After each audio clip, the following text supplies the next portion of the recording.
Hello, this is Stuart from the Photomatix team, and here I'm going to show you how to import a set of bracketed photos into Photomatix Essentials RE, and then onwards to editing and saving your image. If you don't have Photomatix Essentials RE yet, then you can download a free trial by following the link below. When you open Photomatix, the first window has a help section on the left-hand side. But for now, let's move over to the right-hand side of this window. Loading your photos is easy. Here on the right are two options. Firstly, there's the classic Browse button. Click on this and a Finder window appears. You will need to navigate through folders inside this window until you find your photos. Once located, click on the first file with your mouse and then press and hold down the Shift key. Whilst holding down the Shift key, click on the final photo in the set. Then click Select to load your photos into Photomatix. Or there's the drag and drop facility.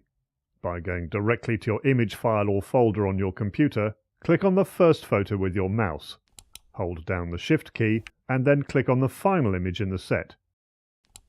Now simply drag them into Photomatix. Remember, if you've taken a set of bracketed photos, then the whole set should be imported together. Once imported, you will see that the display changes. Your set of bracketed photos have appeared with ticks alongside them. If you wish to exclude a photo from the merging process, then simply untick it. But for now, leave them all ticked, and we'll carry on with the photos you have imported. Now move down to the bottom right of this window and click Next, Merge and Adjust, and Photomatix will blend your bracketed photos together into a single image. You will then be able to fine-tune and make adjustments. To the right of the two-step window, you'll find a collection of one-click presets. Try different presets and choose a style that you like. Clicking on a thumbnail shows the effect of the preset in the image.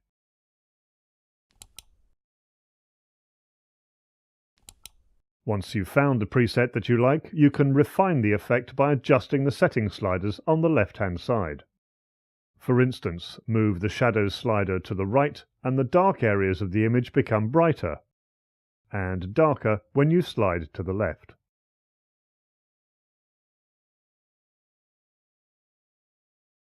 Once you are happy with the adjustments, click on the Next, Finish and Save button, and Photomatix will then merge your photos at original resolution and adjust the image with the settings you selected.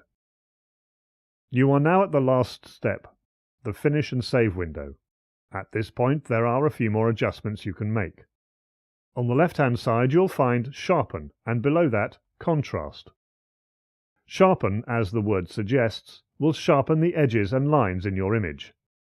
Click on the Sharpen pull-down menu and select Mild to see what happens. Pay close attention to your outlines and edges, but don't go too far. The Contrast adjustment is directly underneath.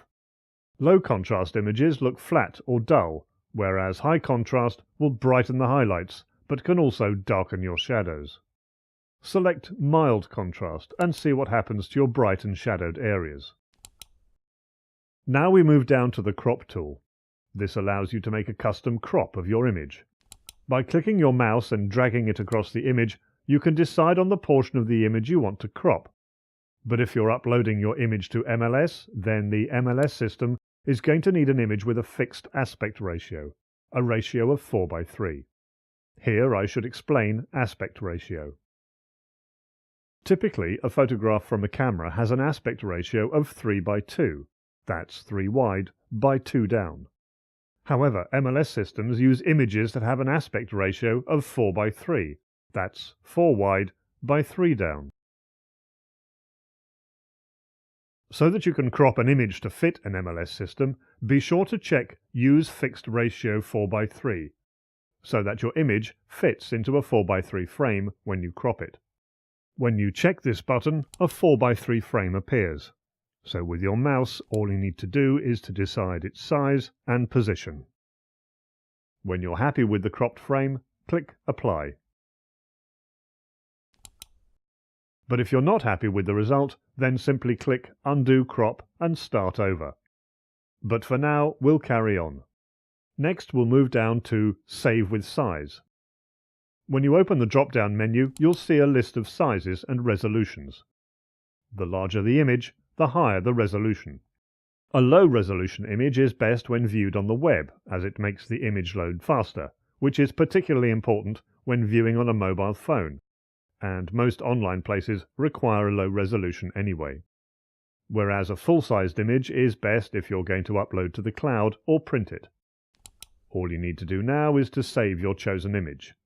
Click on Save and decide where you want the image to be saved and point the Save As panel towards it.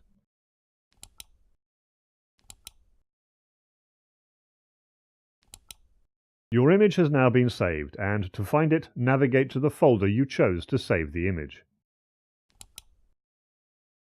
If you have any questions about using Photomatix Essentials RE, then just ask them in the comments below.